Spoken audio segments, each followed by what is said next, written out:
တခါတော့ကရွာတရွာမှာဈေးတဲ့အမေကြီးတယောက်ရှိတယ်သူ့မှာသမီးပြို2ယောက်ရှိတဲ့အဲ့ဒီသမီး2ယောက်မှာသမီးငယ်ကလဲလဲဝဲဝဲရှိတဲ့အပြင်လူမှုရေးကိစ္စတွေမှာလည်းတက်တက်ကြွကြွပါဝင်ဆောင်ရွက်တတ်တဲ့သမီးကြီးကတော့အလဲအနားလဲနတ်လူမှုရေးလဲဘာမျှနားမလဲဘူးတဲ့ဈေးရောက်တဲ့အလုပ်ကိုတော့သူနားလေတဲ့လောက်သာရောင်းပေးတယ်ရဲရွာတွေကိုသွားမယ်ဆိုရင်လေသူတယောက်တည်းမသွားတတ်ဘူးမြမငယ်ကိုအမြဲတမ်းခေါ်သွားလေးရှိတယ်မမကြီးဒီရေပုံးကိုမပြီးဟိုဘက်ကိုရွှေ့လိုက်ရင်မမကြီးကနဲ့ပြီးတော့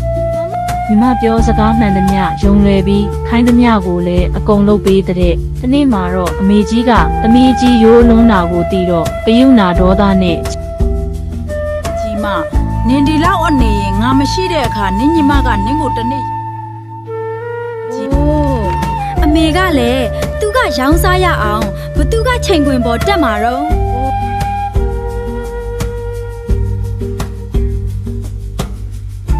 သမီး2ယောက်ကဘလို့ကွာခြားတယ်လဲ